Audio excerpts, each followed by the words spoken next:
Yeah. Right. So, the main thing that I've been thinking about with this too is in this next question. Many of the elders who knew these stories are no longer with us. What Yeah. challenges do you think we face in trying to uncover answers after so many years? And I'm speaking about Guagua here, right? Yeah. Yeah. Like our traditional strength and spiritual seekers, you know, um, it's an incredible story of survival.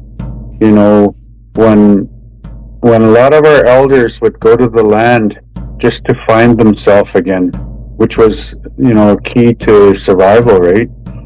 And I shared this story from late David Gladstone about one of our chiefs.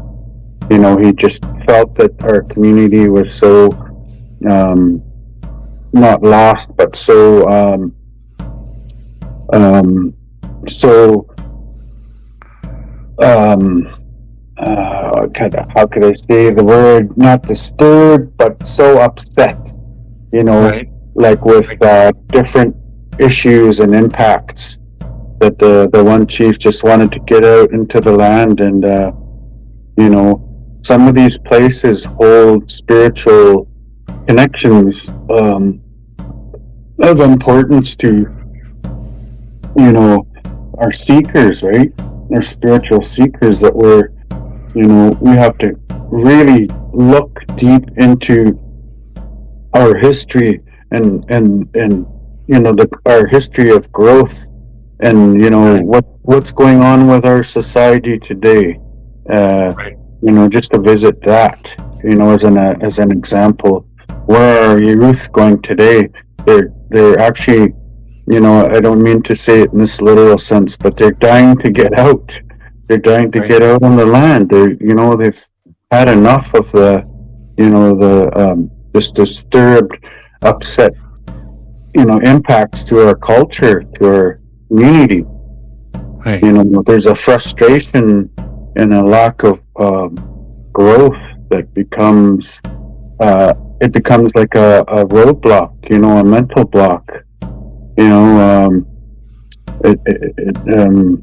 the only way we're going to find answers is by going back out to the land. That's the main example, and we find and discover new things in some of our old village sites, and you know, um, things are pretty left as they were, hundreds of years ago.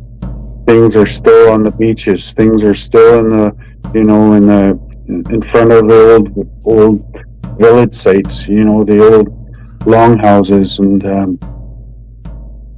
just these amazing different things that are out there. The old storage sites of our cultural, um, you know, practices. Where they used to sing and dance. Because that's how they restarted our culture in Bella Bella, was that they got a few committed elders that would come in and sing songs, teach the kids how to dance the songs, right? And then some learned how to sing the words, right?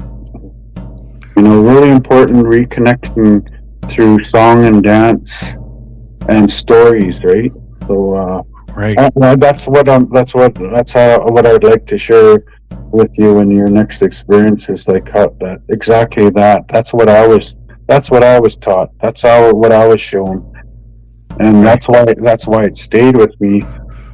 There's a few that Right. still have that knowledge, but we've gone into the modern day knowledge generation now, that it's important to gain that skill as well, but we still have our land that is still representing our spirit. Hmm. Mhm. Very good. Okay. Okay. Yep.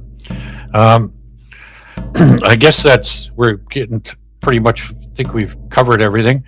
Um, the only thing I can really say is that at one time there was people up there who knew who Guagua was because people told me about myself, Yeah. and really, I a lot of times, I forget I really don't think that I actually am Guagua.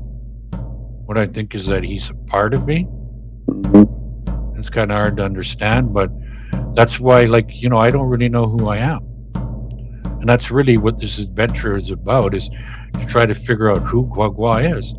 I don't even know, for example, if Guagua, he sort of tells me stuff like intuitively. A lot of ways, it's the best way to describe it, is like intuition. But I don't, he wasn't actually, even though he was in a Haida canoe, I don't think he actually even was a Haida himself, Guagua. I think he was captured by them. So I don't even really know who Guagua is. I don't, all I have is his slave name, right? That's what we're talking here. Guagua is actually the name we gave him when we captured him. So I don't even really know his real name. I don't even really know where he comes from. And these are all things that I'd like to know. I'm sure Guagua could tell me himself if he really wanted to. So it's confusing. It's very confusing. So it's just something to be aware of.